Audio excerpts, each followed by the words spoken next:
Mike Wendt. I'm the program director at Woodland Pattern.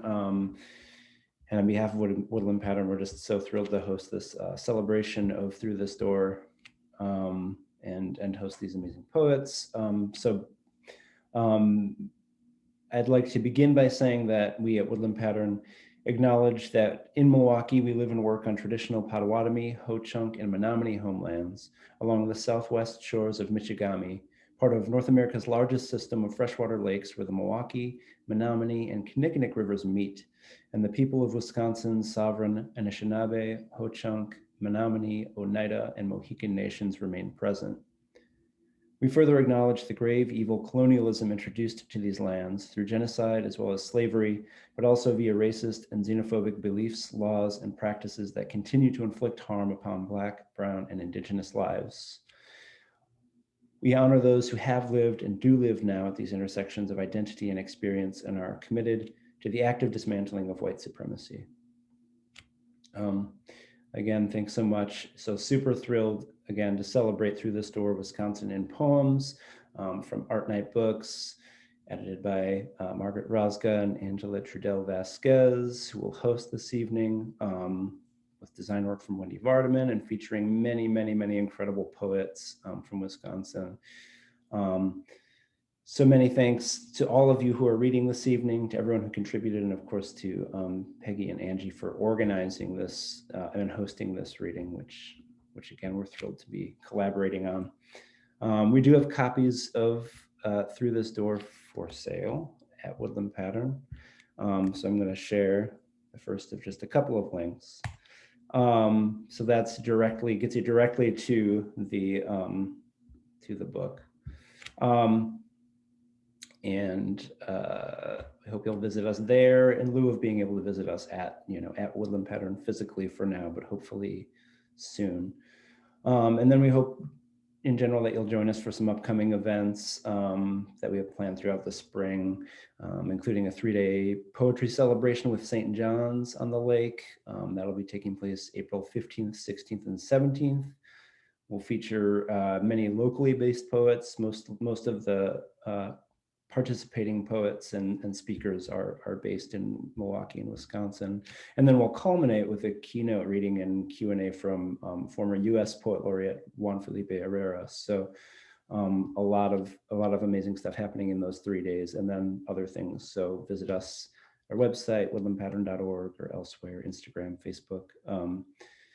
And I hope you'll attend more of these events, again, virtual for now, but we'd love to see you back in the gallery, hopefully soon. And then finally, I just want to say, as a nonprofit organization, your individual support goes quite a long way towards sustaining us.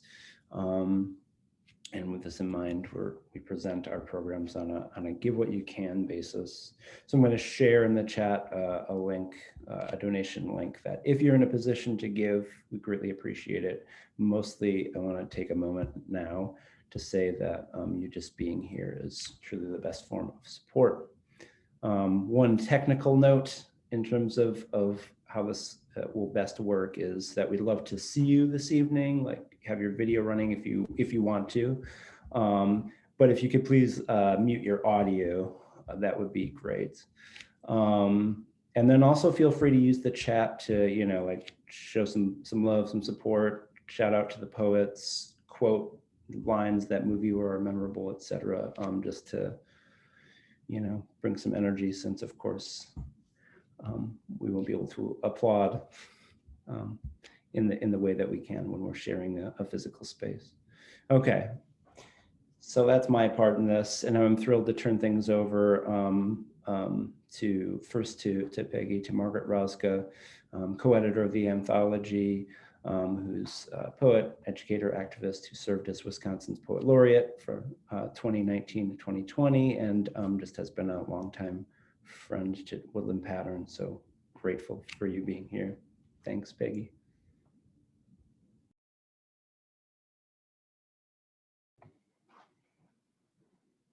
Thank you, Mike, for hosting, for the introduction. I share your super thrill about the event tonight and the upcoming events at Woodland Pattern.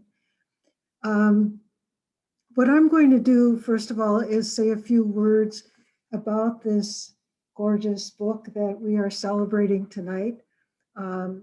There's an introduction that it outlines and gives some detail about the process of bringing this book to completion. I'm not going to go over all of that, but I do want to talk about three kind of turning points in the creation of this book. It began with my doing workshops across the state as the poet laureate. And those workshops began to coalesce around the theme of doors opening, doors closing. And then at about the same time, I was reading current US poet laureate Joy Harjo's memoir, Crazy Brave, and found this sentence that is now the epigraph for the book. When beloved sun rises, it is an entrance, a door to fresh knowledge. And that sentence really caught my attention. It was the phrase, especially fresh knowledge, which I think is different from new knowledge. And in some ways, that seemed to me to be what poetry does, at least some poems do. They may be on themes that we are familiar with, they may be subject matter we are familiar with, but the approach of the poet gives us new insight into what we thought we already knew. And so the knowledge becomes fresh. So the book coalesced around that theme. And at first, I thought of it as a chapbook, maybe 25, maybe 30 pages at the most.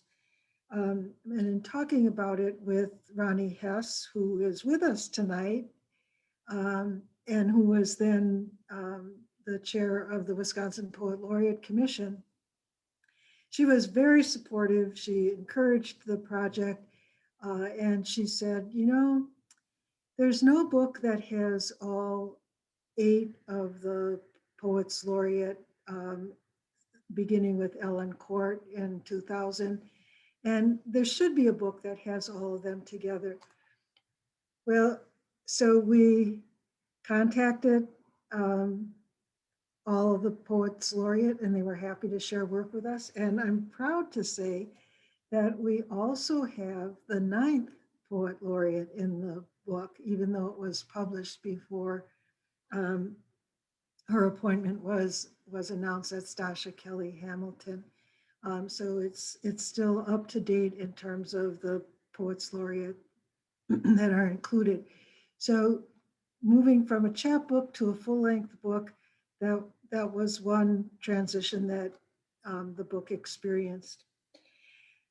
You may remember, although it seems like forever ago, that there were plans to have the Democratic National Convention in Milwaukee.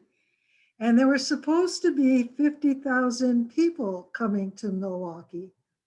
And we said, oh, let them see what wonderful poetry community we have in Wisconsin. So we began to think about ways that we could promote the book, sell the book to convention delegates.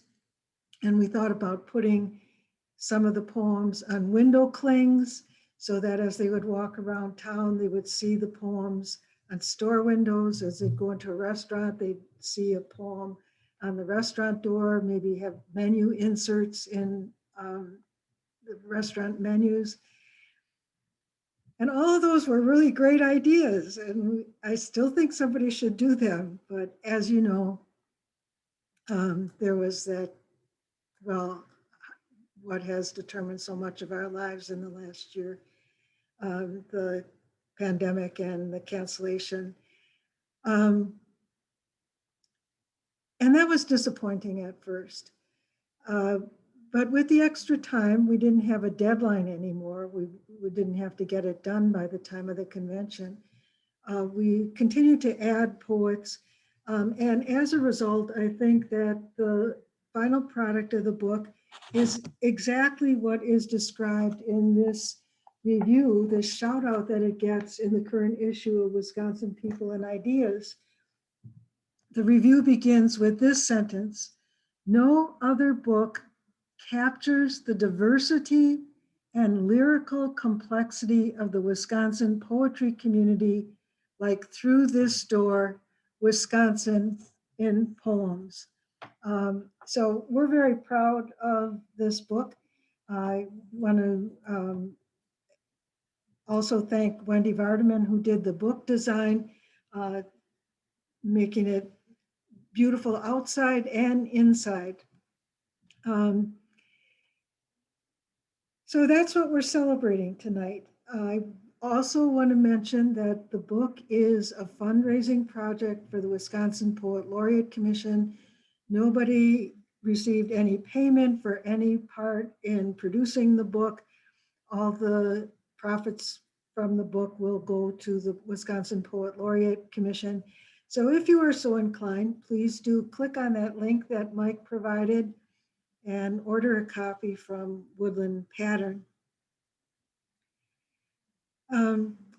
Second thing that I want to do is kick off the reading with the reading of one of the poems, actually the first poem in the book, which is also called Through This Door. It talks about the process by which some poems come into being. That is, you start slow, you're not even sure that you're getting to a poem, and then the momentum picks up, so that the process of writing an individual poem may be similar to the process of creating the whole book. Start slow, gain momentum, finished product. So Through This Door. Words follow one another, one picking up the scent of the one before, leaving a scent for the one that follows. They had for the sweets, cookie crumbs on the kitchen counter. They carry what may be more than their weight, carry it back to the hill, to the nest, a trail. Then a flurry of words, quick, quick, keep up.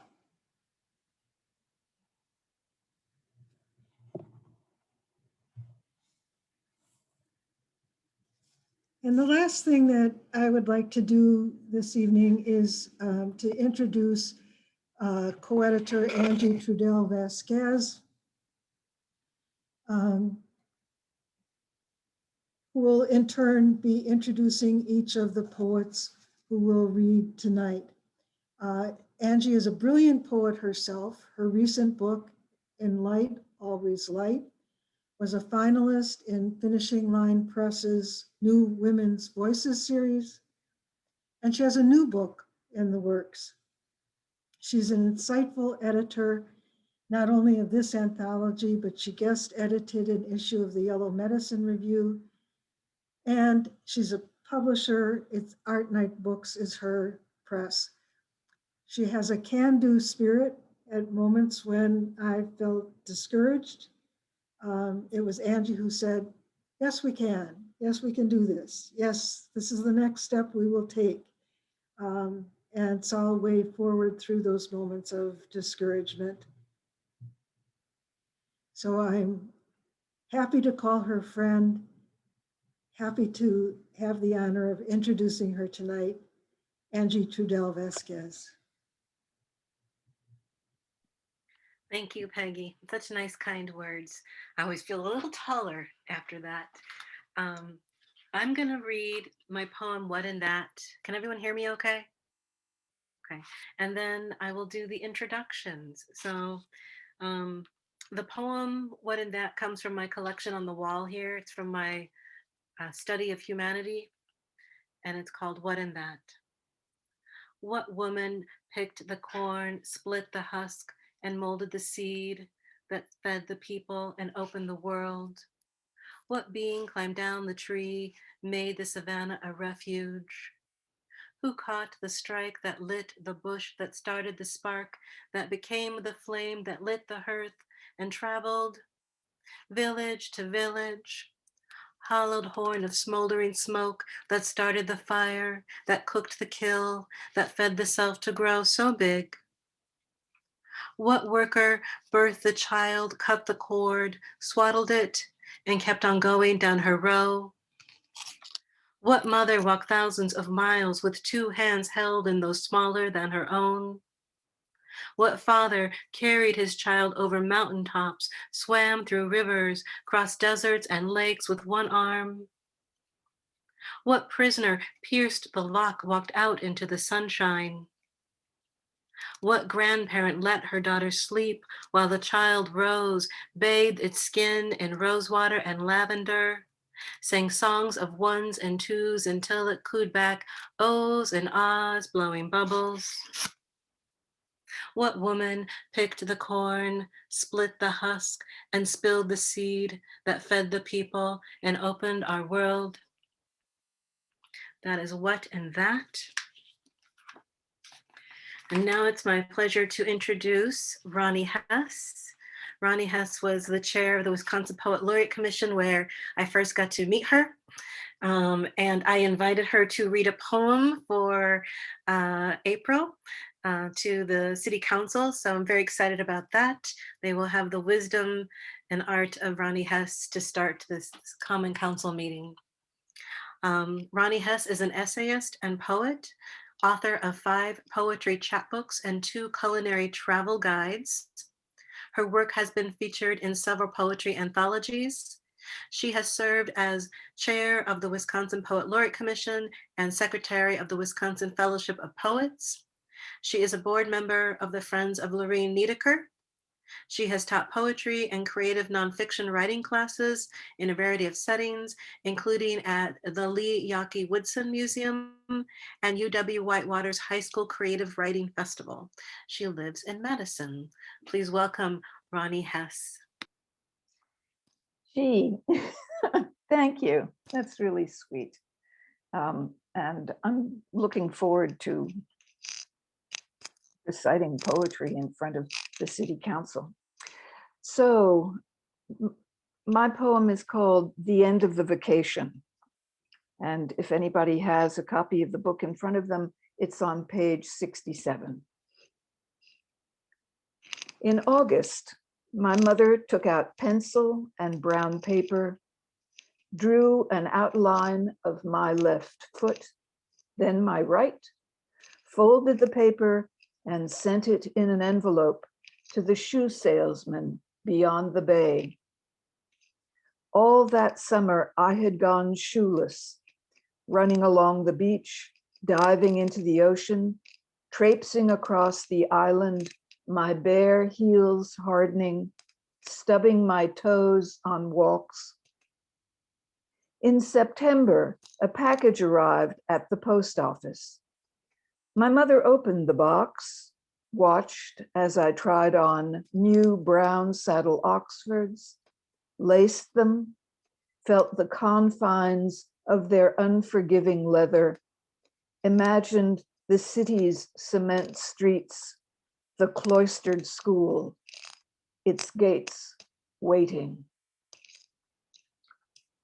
So as you probably can gather, it's a story about childhood and the contrast between freedom and confinement, and how some doors are ways to close you as opposed to open to you.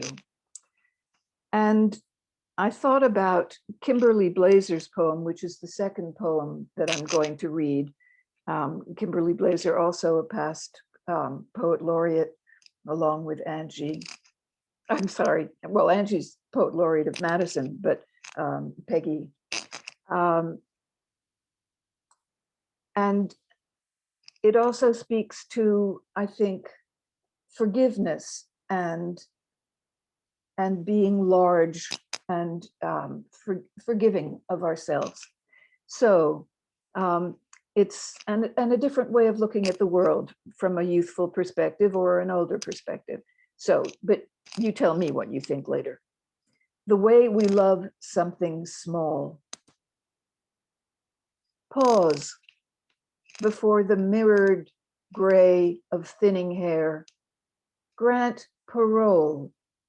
With grace, revisit days of small wanting.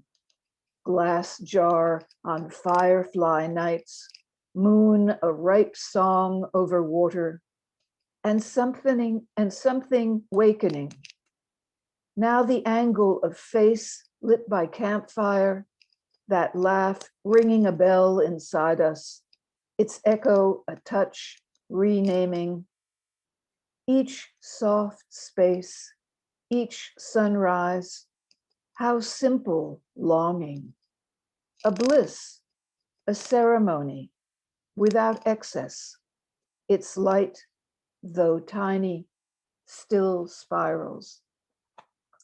Thank you. Thank you, Ronnie. Beautiful reading of your poem. I like what you provided, what you were thinking about, and Kim's too. So and next I have the honor of introducing Vida Cross. And I met Vida in Madison so many months ago. And we were in the museum, in the fancy board museum, when we had a member who could give us access. Yeah. But I remember thinking, wow, this is such a fancy place for us poets to gather. But now we're meeting virtually. So let me read Vida's poem or bio in here.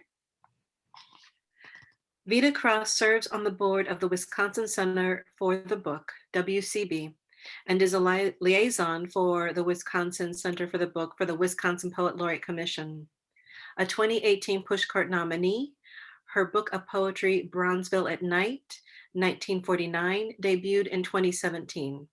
She is a Cave Canem Fellow who holds an MFA in writing and an MFA in filmmaking from the School of the Art Institute of Chicago, an MA in English from Iowa State University. And I'm from Iowa. We haven't talked about this. We're going to have to talk about this. And a BA from Knox College. Her work has appeared in several journals and anthologies, including Milwaukee Noir and a Civil Rights Retrospective. Please welcome Vida Cross. Thank you, Angie. It has been way too long since I've seen everyone in the flesh, but hopefully it won't be much longer. I'm going to read my own poem, but I'll read this one from the anthology first by Brenda Cardenas. It's called When We Open Our Doors. When we open our door, we gulp the morning breeze, turn our cheeks to clear skies, or wash of rain, listen to birdsong flooding, squirrel, chatter, congregating in the silent streets. When we open our door, neighbors wave from porches, relieved to see us still standing. We shout across yards to ask after elders and their emptying cupboards, after brothers overseas, after kids who miss hoops, tag, and double dutch. When we open our door, feet flex, grateful for each step, away from walls and worn hallways. Wrists and fingers relax, thanking arms for each swing, away from keyboards. Eyes feast on glassy rivers, clearing minds of screens clutter, pixelated headaches.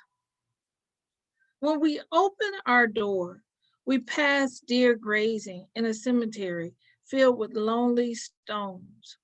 Somehow 6 feet away, 6 feet may keep the gravedigger at home. So we give a wide berth to the jogger, decide to make do with what's left in the kitchen, and turn toward the house, our clunker sitting still in its spot, not coughing, a single carbon emission. As we open our door, I tell you humans, should quarantine 3 months each year to reduce Earth's fever, clear her congested lungs, smoggy skies, cloudy streams, to give bees, coyotes, foxes, chickadees their 6 feet of peace times 10. When we open our door, our phones, our laptops, we dream of touching the faces on our screens, of locking eyes and kissing cheeks. We dream of real meadows, milkweed, and monarchs, carrying the spirits of our dead to gather in forests of fir trees. We dream of opening our door. So, just a beautiful poem. And next I'll read my own, Two Doors.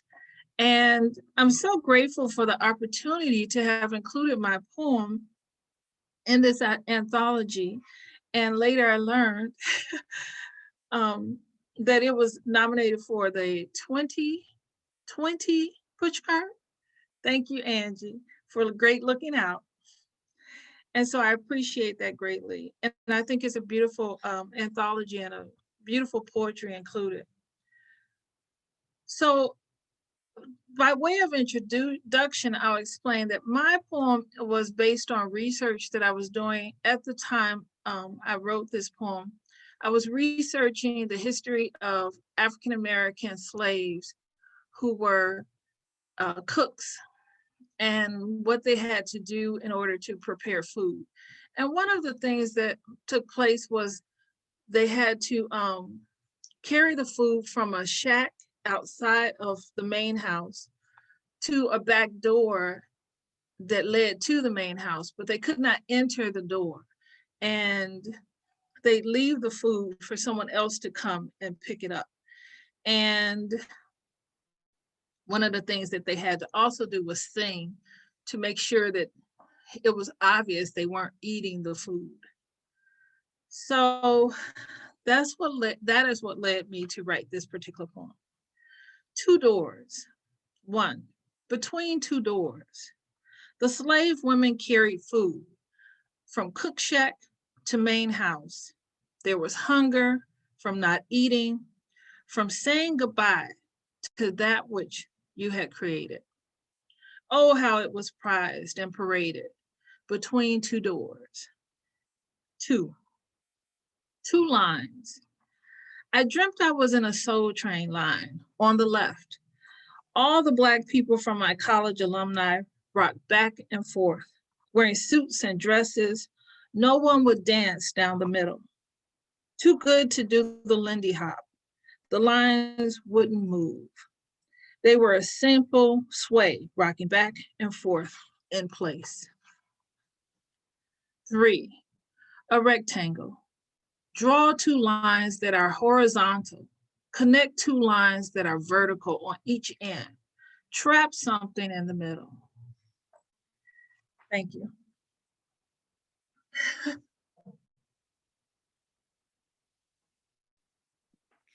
Those two poems are so powerful and together. Yeah, we did nominate it for a push card. I'm like, I didn't hear from Vida, Peggy, so I reached out and you were just in your project. You were working hard.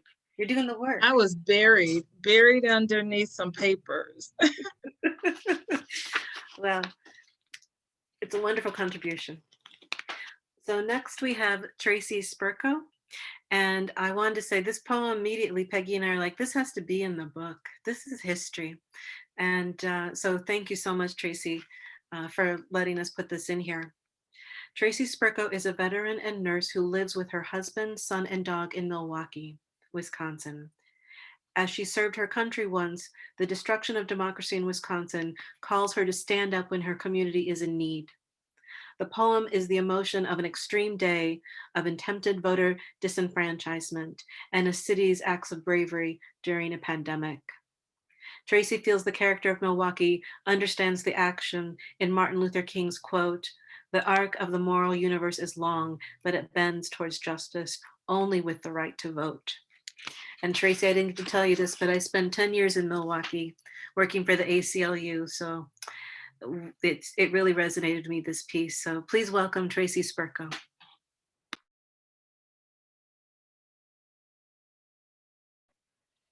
Thank you. I thank you for inviting me to do this, to letting me be in the book. I have to say that this was written with a lot of emotion. And after 18 hours of working the polls at Riverside High School, which made national news that day. You know, if I can bring you back, it was last April. We were reeling from finding out about this pandemic and what was it going to mean. And every day something was changing. And we had this primary that our legislators let us down on. And people were genuinely afraid their votes weren't going to count. And that was really important. So my son and I, we worked the polls. And it started at 5:55 a.m. And with that, I'll read my poem. Wisconsin primary, crammed tight with workers on one another, and then the thousands of voters. I never again want to say, stay on your X's and make space, a tiger's length between you. Move, keep it moving, people. It's raining, let the folks in. It's cold, let the folks in. That old lady, she looks like she's going to pass out. The man, his knees are buckling, get me a chair. I need help. A worker started playing music, trying to keep everyone's spirits up. We danced the voters in for 4 hours. When the rain and the hail came on the 1,000 voters, reports are that not one left the line. Some guys passed out garbage bags. People were shivering, but they stayed determined, angry about what was happening. Masks, well, they were handmade, N95, surgical, shirts, winter scarves, gas masks, scuba, bandanas, hoods, gloves, and garbage bags. Fear to none in their eyes, laughter to anger. Thank you. I go right into the next poem because to me it's incredibly tied to the same concept when I talk about the right to vote, the power that that brings, and whether we're talking about disenfranchised, those that we shun, that we leave out. And I'm also a public school nurse in Milwaukee, so I deal with many different cultures. And I was working at a mostly Latino school in Milwaukee. And when I read this poem, I saw this girl that was one of my students. And her father had been taken during the night. And she was coming to see me often sick. And then I learned that her father had been taken during the night with ICE. So again, I see it all as political. Outside the door is one possible origin of the word foreign. Someone strange shows up and we refuse to let them in. Anyone not white, not American, with an unpronounceable name stirs up fear. Depends on which side of the door you're on. Outside our country, or even state, we would be foreign. Different food, different clothes, funny Fargo accents. Women from India, Vietnam, Ohio all bleed. Men seek to protect. Children learn from what they see. Closing doors, building walls. What does that teach? And I want to thank you again. And with these two poems and my experience and looking back on this year, I have hope and I have strength from everything that I see in these words. And I hope that for some of you that will resonate too. Thank you.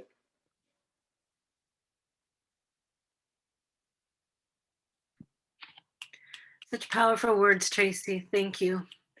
And thank you for your work. And I'm so glad you're a public school nurse. I'm so glad you're doing that work in Milwaukee. So one thing about poetry is it takes us in, right, with the emotions, and then we have to come back out and like, okay. But if we could all just like sit for a moment and be like, okay, and breathe. So I moved to Madison in 2015 and I started grad school, but I met Dana Maya, who's next up, years ago when we worked together on a Roe versus Wade event through Planned Parenthood.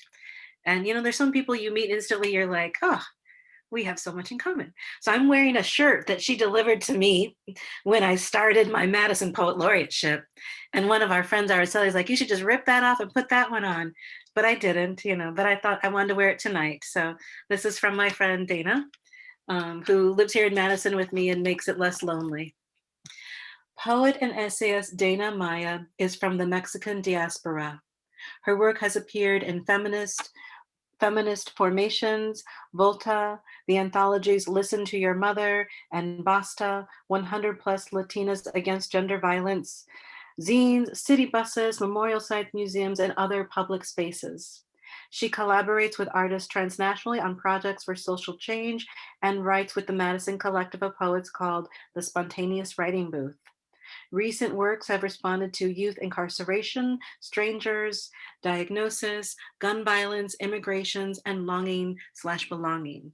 And if the pandemic hadn't hit, we would have been in DC for Split This Rock for our Chingonas presentation. So we'll just have to bring that back some other time. Please welcome Dana Maya. Thank you. Thank you so much. Thanks, Peggy and Angie, for inviting me to be part of this anthology. And thank you. I'm so honored to read with these poets. Doing this is one of my very favorite things in the world. It's so powerful. To introduce this poem that I have in the anthology, as Angie said, biographically, I'm someone who straddles Mexico and the US. My family straddles those two countries. And so in some ways, my life has been a lifelong project to understand issues of belonging and strangers, being a stranger.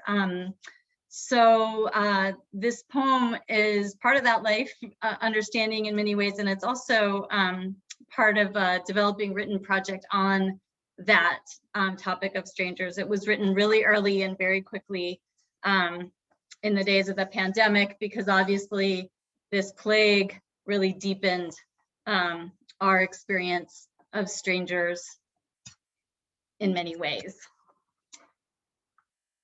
It's from a series. Pandemic 1, Close Call, March 2020.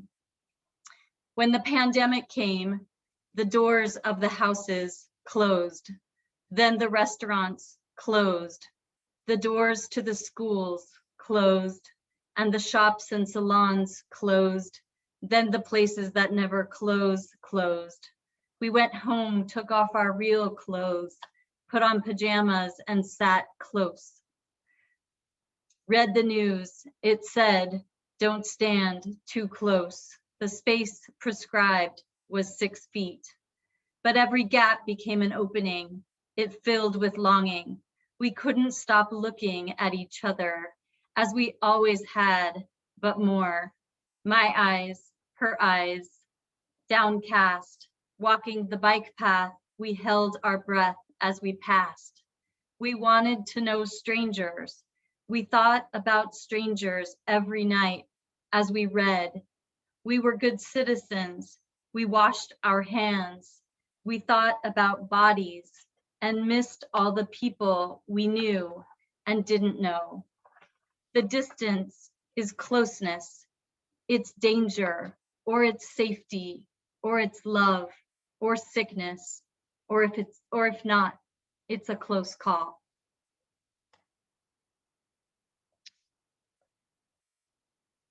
So that issue of danger and desire in the relationship between selves and others also deepens in this next poem for me. I chose a poem by Denise Sweet. Denise Sweet is an Anishinaabe poet, an incredible poet I admire. And if you don't know her work, I encourage you to find it. Denise Sweet's poem called She Meant Every Word on page 50 of the collection delves into and opens into this issue of thresholds and boundaries, those thresholds and boundaries that are inherent to intimate relationships.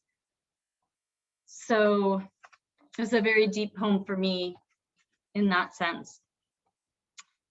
She meant every word. That night, his famous smile worth noting, his voice an endless weight upon her days, too many to count. She meant it this time. So he waits, his suitcases setting hens at the stairwell, his loose change, hat, and keys thrown across the table the day before. She watches out the window for his cab. Don't make this difficult, and he does, by reminding her of all the chances he gave her to apologize, to change, to sit, stay, and play dead. He shoves against the door, expecting he would stop and kick it down. She circles the apartment and stops to stare. Through the paper snowflakes on the window, she turns to release a 100-year-old shutter. He had said, I'm not giving up, and she thought, neither am I. But if she could say the words aloud, and she took this more seriously, she would see his fear, his helpless tossing and turning through the night, and listen to him waste apologies and his time. She washes her face then and throws back a glass of wine, about to take her chances once again.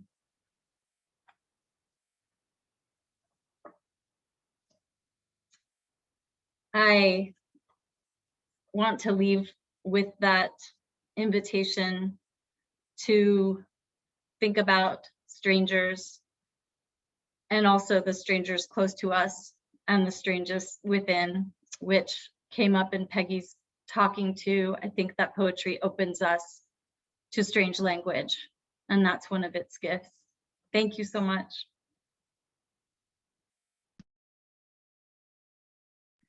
Thank you, Dana. Thanks so much. I have a show and tell thing because I've met Nancy at a festival. Can you see this? Maybe not, but it says The Secret of a Successful Writer, and then you open it up and it has button on chair, B-U-T-T space O-N chair. And Nancy, I have had this since I got this from you years ago in River West somewhere, it must have been, but you were giving these out and it sits and reminds me that the way to get my work done is to sit down and write. So I've had that over a decade, but you gave it to me and you probably don't remember, but I've had this whole time. Yeah, so I'm going to read your bio. Nancy Rafal, 2019-2021 Door County Poet Laureate, has been writing poetry when the spirit moves her for the last 3 decades. Her work has appeared in many issues of the Wisconsin Poets Calendar, Hummingbird, and other publications. She is a past treasurer for both the Wisconsin Fellowship of Poets and Wisconsin Writers Association. She helped initiate the Poetry Trail in Newport State Park in Door County and the Door County Poet Laureate Project, both now under the auspices of Write on Door County. And if you don't know Write on Door County, check it out. It's a beautiful resource for those of us in Wisconsin. And with that, please welcome Nancy Rafal. Thank you. Thank you very much. And I really don't remember that, but I'm glad you have it. Tracey said she's beginning to feel some hope. And the first poem I'm going to read is Max Garland's poem, on page 82, which is called Joy. And explanation, example of joy. I wish I could read it like Max would, but bear with me. Joy. Just to know how it felt, I stood under the red pine. It was 10 below, and the sun was not quite up, and the moon not quite down. And the air so cold, you couldn't call it cold anymore, but sort of comical on the intake. And the lungs were like, are you serious? The small 3-pronged tracks in the snow belonged to creatures no longer of this earth. The paw prints as well were the only traces of what we once called rabbits when such things bounded from the shrubberies. And the light which began to climb over the rim of horizon seemed stunned, like the ancestors in old photographs seemed stunned. You look at them in their suspenders and bonnets and the austerity of their faces as if they knew, even then, in the minute's wait for the shutter to close, they were goners, as if they knew the reason for the picture was time without pity. So I stood under the red pine, took a few more breaths from deep in the glacial instant of my one and only life, which hurt a little, like joy, by which I mean the edge of joy, where it sharpens itself for the work it has to do. My poem is on the next page and came about on a group of us had gone to a state park to write, to be inspired by the full moon. And I've always been told that your title should do work. So this title, I think, does some work here. Thoughts on writing when the moon is full, but clouds obscure it. And thanks to Beth Bartoli, the naturalist at Newport State Park.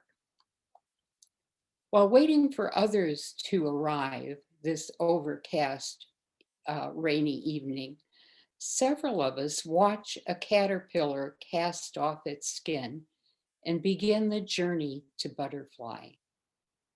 Within an hour, the chrysalis is formed, and by the next day, the transformation will be complete.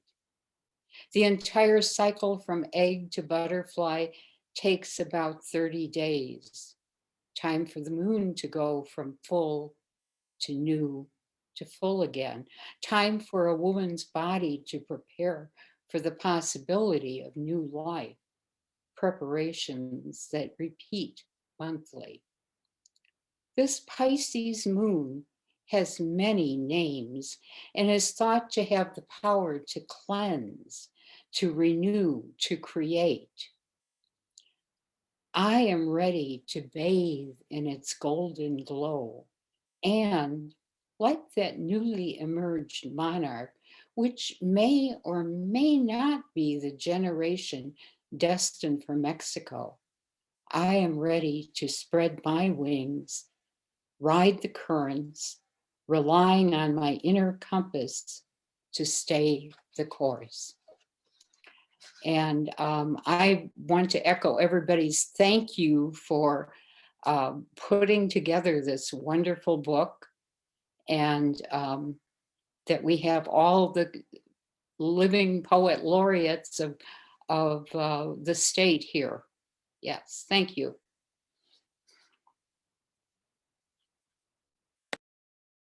Thank you, Nancy. Thank you for your work in making Wisconsin rich in poets. And I want to take a moment to say thank you to Woodland Pattern. We have the co-executive directors here. And I want to just say I was a board member years ago when I lived there. And then I stopped because I needed to go to grad school. So I needed to take a break. But I first met a poet on the bus who said, and when I was in Milwaukee, you need to know where Woodland Pattern is. That's where you need to go. So it was a love affair from those early days in 2005. And the poet was Roberto Harrison, who became the Milwaukee Poet Laureate and is married to Brenda. So it's like, the poetry of riches. So if you don't know Woodland Pattern, check them out online or in person, I hope at some point soon. But we used to cram a bunch of us in for the poetry marathon, and that is something special. So a lot of heavy breathing, aspirations, words. It's a lot. I mean, just because it's hot, you get all these bodies in and it gets hot. That's what I mean, but it's a lovely thing. So if you can go, if we could do it in the coming year, let's do it, even with masks. So next I have the honor of inviting Reggie FinlAYSON. And I remember reading your contributions thinking, and I think Peggy and I talked about it, but I'm excited to hear you read this poem, Reggie. And I don't know much about you, but I'm going to read this fabulous bio and you can say whatever you want. Yeah. Reggie FinlAYSON grew up listening to Billie Holiday, Miles Davis, and Funkadelic while being encouraged to read Fanon and Baraka. He is a child of the arts movement and a founding member of the New World Griots Writers Collective in Milwaukee. As one might expect, his work is often political. Still, he's an avid kayaker, birder, and archer, and many of his poems, like the one featured in this anthology, reflect a profound connection he feels to the natural world. Please welcome Reggie FinlAYSON. Thank you very much. Can you hear me okay? Thank you very much. I'm so happy and proud to be a part of the project, and I just wanted to thank you and Peggy for inviting me to be a part of it. And as I was thinking about the notion of doors, I'm a person who loves nature, as you mentioned, and see the natural world as a passageway into beauty, into the spiritual realm. But it's very fleeting, often just a second. You see it in birds moving and other animals. And this poem that I wanted to read is trying to capture that sense. Eye to eye, pondering Buddhist text in Bayfield, I behold a bear, no more than one, but big as linebackers in Chi-Town. At sunrise, he curious as me, eyeing jet black fur, nose the color of cinnamon brown as me, contemplating existence in a moment when no eyes bat over what city eyes might dread. I behold a bear in Bayfield and turn again to Buddhist text. Thank you. If I could just add one more, I know I didn't list it before, but I was struck by Marilyn Taylor's poem. As I mentioned, I see beauty and genius in the world of nature, and her poem, The Geniuses Among Us, struck me as kind of connected. They take us by surprise, these tall perennials that jut like hollyhocks above the canopy of all the rest of us, bright testimonials to the scale of human possibility. They come to bloom for every generation, blazing with extraordinary notions from the taproots of imagination, dazzling us with incandescent visions. And soon the things we never thought would happen start to happen. The solid fences of reality begin to soften, crumbling into fables and romances. And we turn away from where we've been to a new place where light is pouring in. Thank you very much for allowing me to share. Thank you so much, Reggie. Thank you very much. Love the image of you and the bear and the Buddhist text. I spent a lot of time in Chicago, and it's so close to nature. There was 15 turtles on branches in the lagoon in Lincoln Park this weekend. So, and there were signs of beaver. I think they moved the beavers out, but there's truly were beavers in the lagoon. Yeah. So close to us. So close. Thank you. Yes, thank you. Next is Mark Zimmermann, and I had the pleasure of meeting Mark through the Wisconsin Poet Laureate Commission. And Mark was kind enough to provide a review of my book, In Light, Always Light, for the Wisconsin Academy. And, I know it's not easy to get a book review. And to be in a prestigious magazine and have Mark write it with such thoughtfulness. I took that Mark to many a festival and laid it out on the table for people to read. So I really appreciated that. And it was good to table with that, I'm like, hey, I'm published and here's this review and you too can get an MFA, so that's kind of how it worked. But I'll read the bio. Mark Zimmermann served on the Wisconsin Poet Laureate Commission from 2014 to 2019 and was judge for the Wisconsin Fellowship of Poets 2021 calendar Youth Poetry Contest. He is the author of the poetry collection Impersonations from Petalbrook Press 2015 and has had work featured on Milwaukee Public Radio, at the Madison Museum of Contemporary Art, and in various publications. He is currently working on a book-length poetry manuscript focused on his experiences related to Japan, where he lived for 9 years. He currently lives in Milwaukee with his wife, Carol, and 2 cats. Please welcome Mark Zimmermann. Thank you, Angie. It was a pleasure reading your book and equally so giving it the attention that it so highly deserves. And thank you everyone at Woodland Pattern and, Peggy and Angie and everyone else who has taken, Jody, who's been filling in the chat threads with information. It's really, really so cool that you do, not just that you do what you do, but that you do it so well. So the poem that I'm going to read is taken from a series of poems that I've written about my childhood experiences in Sheboygan, Wisconsin, where I was born in 1960, especially moments regarding matters of nationality, race, gender, and war that left me feeling surprised or uncertain, given what I'd been told or had been led to believe prior. I've chosen to frame these poems in the moment of the childhood experience itself without any interpretation or the benefit of adult hindsight. So this is called Boy at Lamar's Family Pharmacy. Saturday noon at the soda fountain with a root beer float and my brand new comic book. Nightmare on Bataan featured violent death, cruel enemies, and heroic American suffering. One of the smaller panels showed a camp guard sneaking raw potatoes to a starving GI. The caption even said, "The guard was a kind man." I stared at the page, wondering and wondering. A Japanese soldier, a kind man? Until the counter lady came over. You want to finish your float before it melts, don't you?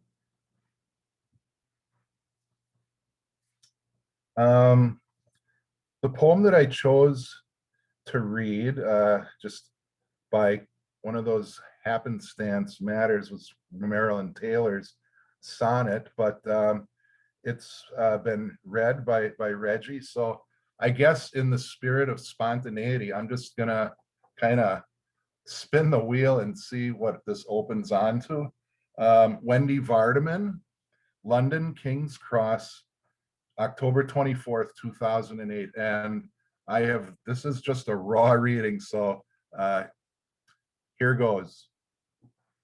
Even my 15-year-old wants to see it, I discover, after making a useless circuit through the station, looking for the entrance to the wizard world.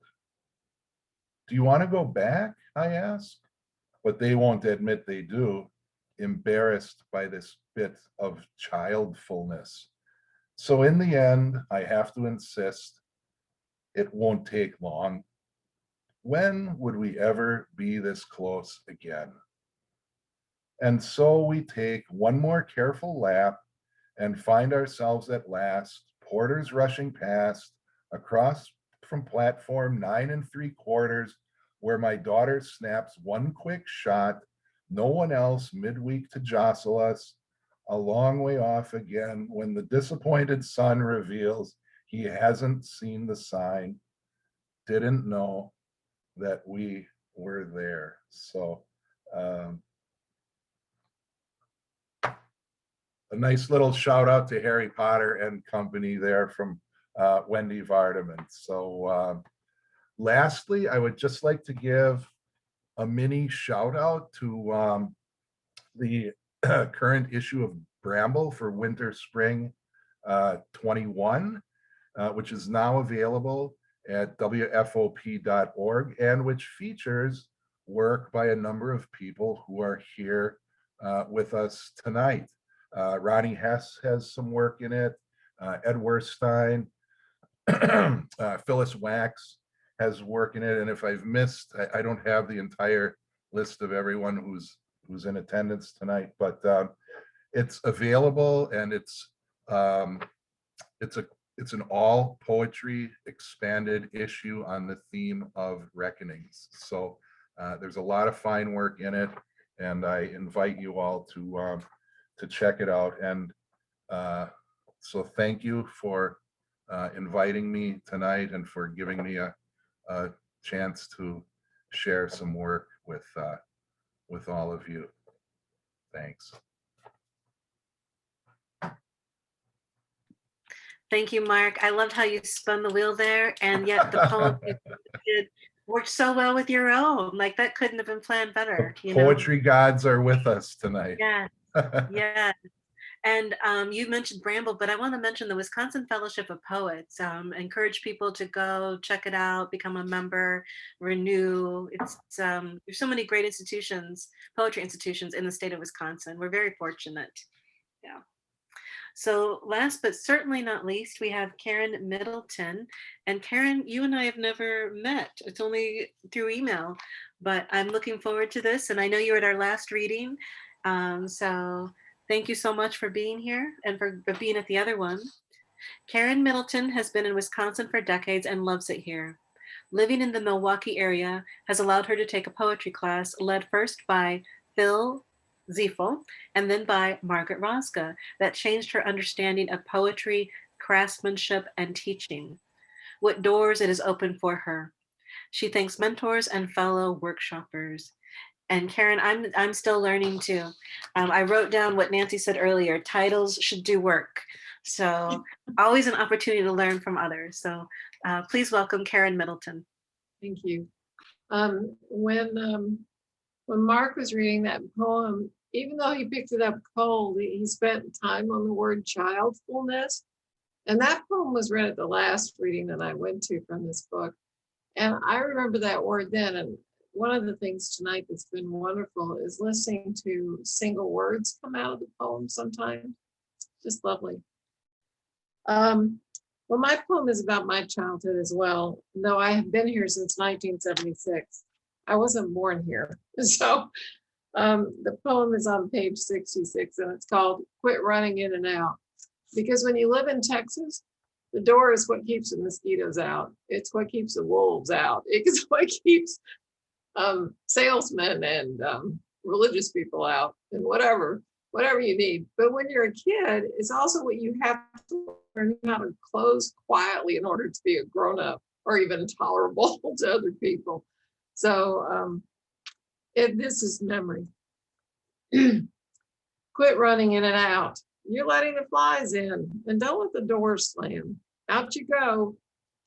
We pull weeds around tomatoes, feed chickens, hang upside down from clothesline poles, run through cool, stiff sheets that smell of sun, ride Smokey and Maverick to the tank to watch frogs, and to the creosote pole where we put our ears against the rough and hear a telephone hum that travels thousands of miles.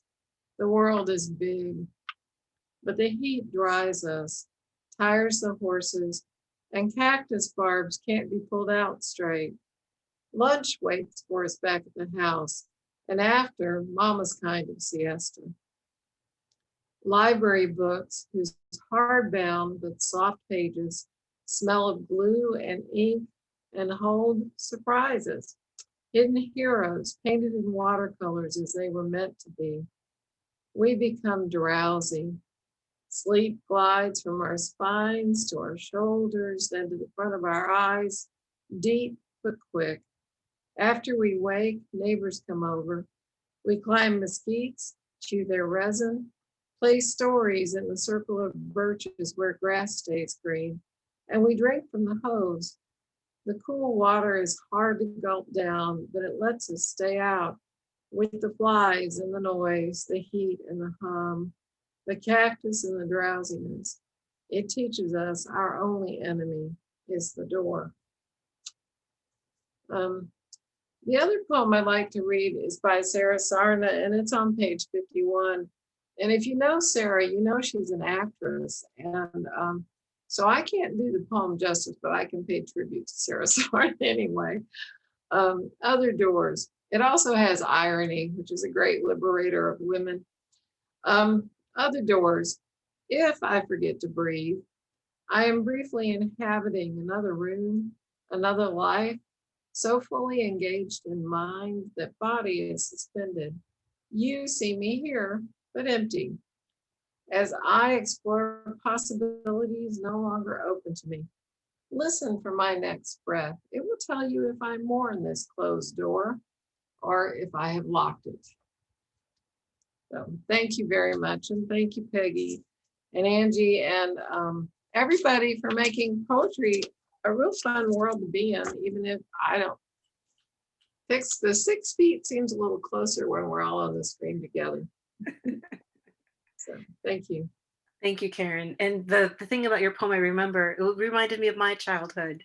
And to me, that is the sound of summer, is the screen door hitting the side. So just a really lovely poem. Yeah, thank you. So we're getting to the end here, and we close and have closed every time with Ellen Court's poem that is untitled at the end of the book.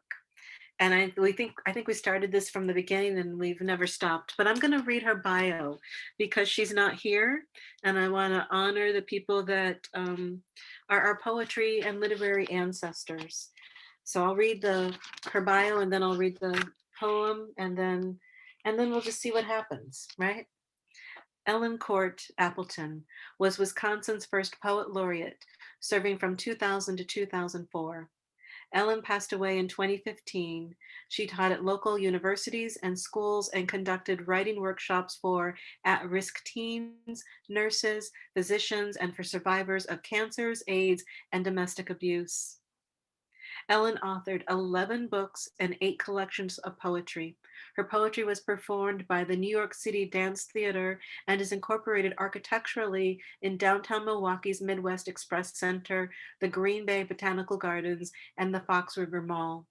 She traveled widely as a poet and poetry workshop facilitator throughout the US, New Zealand, Australia, the Bahamas, and Japan.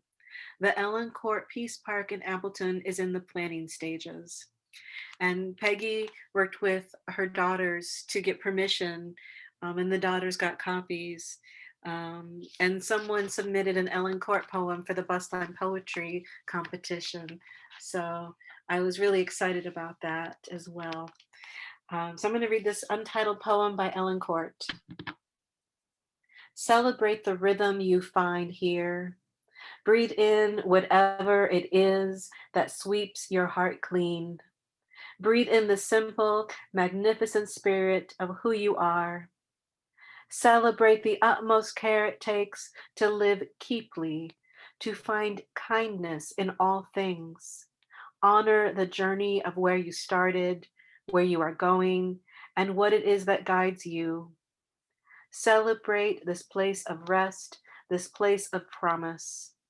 Breathe in laughter and peace, knowing that what you do for yourself can change the world. No, knowing that what you do for yourself can change the world. Ellen Court. Wise words. Never matter. Wise words.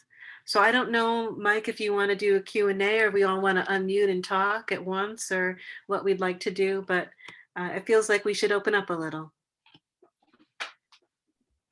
Yeah, I mean, that's a wonderful idea. I think if anybody has questions, thoughts, things to share, I think maybe if we wanted to unmute in turn, but it doesn't need to be, I think, overly formal, right? But like Nancy and I both knew Ellen Court, I think, and I'm not sure about other people. But Ellen, actually, Nancy and I both met at Door County at the clearing, where Ellen was teaching a workshop, probably about 25 years ago. I've forgotten when exactly. It created great friendships within the group, but also Ellen set me free in a way that I hadn't known I could be free, that I could write, that I could not write, that I could do whatever I wanted to do. And always that reflection about the nasty monkey on the wall who was the critic, and to just grab hold of him and throw him away, which was really so important. And I want to say that she was a wonderful person to be the first poet laureate, but I can tell you that having been on the Poet Laureate Commission, it's just a really inspiring, for me, it was just an inspiring way to spend several.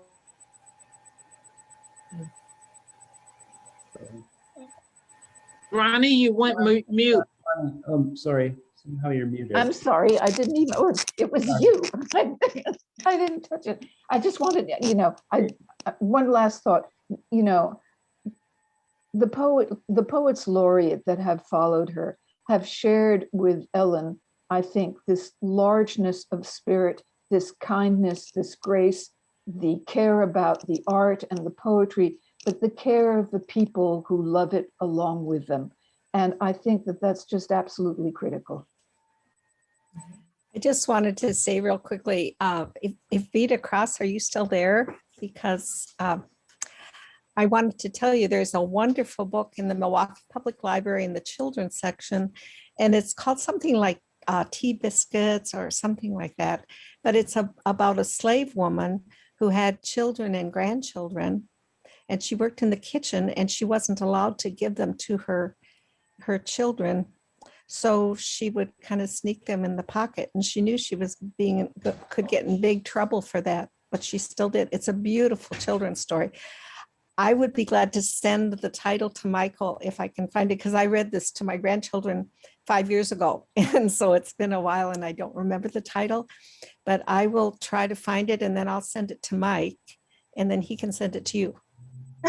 I appreciate that. Thank you. Sure. It's beautiful. Thank you. Mm-hmm. I want to make one more comment about to follow Ronnie there in talking about Ellen Court. Ellen had that wonderful quality of when she spoke to you, she focused her whole attention on you. And you were an instant friend to her. And it was incredible. And I think it was about 25 years ago. But I remember it as a crow that was the critic on your shoulder. But I can still see us in the room. It was that strong. Yeah.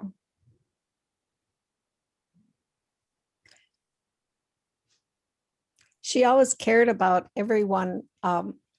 She would remember everything about you when you'd meet her and you'd see her in the hallway at Rhinelander, or you'd talk to her. She always remembered everything and she cared so deeply. And sometimes she would even write you a little note if you got in the calendar. She was that caring about everybody. So I agree.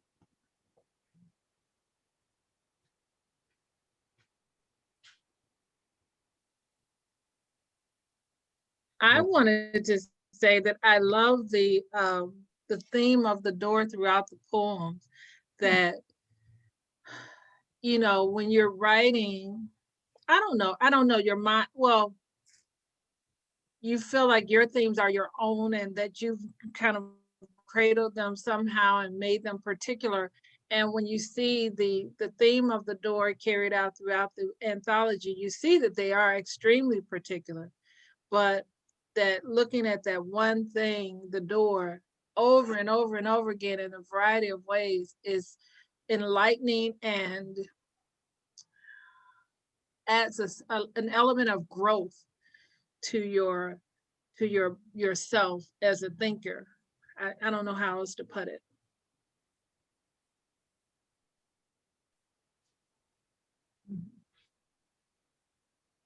Yeah, it's really nice. And that the door can be so many different things, right? Mhm. Yeah, thank you all so much. I appreciate that. That's nice. Does anybody else have any other questions, thoughts, comments? I wanted to thank Jody for the comments in the chat, and we couldn't do it on our own. We really appreciate that. Jody is also a member of the Wisconsin Poet Laureate Commission and in the book as well. Yes. Thank you, Jody. Thanks.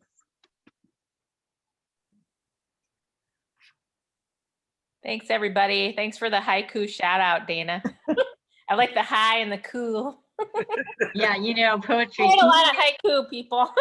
Can you name your account in case people are like super haiku fans? I got, if you look up JV is in Victor Words, WORDS. I'm on Instagram. I post one every week and as like an image. And so that's a practice that I've been doing for a while now. It gets my friends to read them. So if they're this big, right? Anyway. We love of all things small, right? Loving small things. It's been hard for people to find the words right now. And I feel like small bits have been doable. We just wanted to say thank you. And this was really wonderful to get to hear all of these poems. And also congratulations for doing this in the middle of the pandemic. Amazing. Yeah, and we will soon be open again. We're not exactly sure when, but it won't be that long.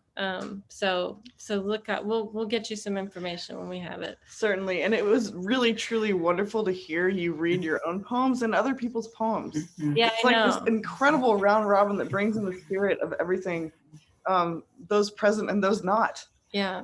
And also we didn't know about Ellen Court. No. And so this is such a cool thing to hear and learn about.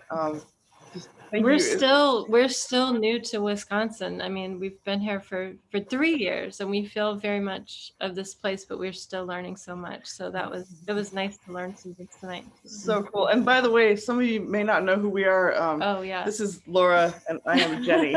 So when you get all those letters and hear all those things, these are the faces. Yes. Thank you so much. Yeah. Thank you for supporting Woodland Pattern always. Yes. Well, thank you for having us here, and I'm so glad that we're still here, going strong. And to the audience who've been active, appreciate it. And some of you I've seen many years at Woodland Pattern at various things, and it's nice to see you here again. And hopefully soon we'll be in person. So thanks. Don't we all look forward to the day when the doors of Woodland Pattern are open again? Yeah. Yes. Yes. Yes, Janine, and it's so nice to see you in this space. Yes. Good to see you, Nancy. I In haven't seen you person. for a while. In person. Yeah. Next time in person. Well, with these words, we Great. go off. So nice to see you all, and thank you. Thank you. Thank you. Bye. Thank you for putting all. it together. Thank you so much. Really, really. Bye. Good night, everyone. Good night. Thank you. Sacred space. You created sacred. How do you close all it, of us. Dominic? Please. Thank you. Thank you.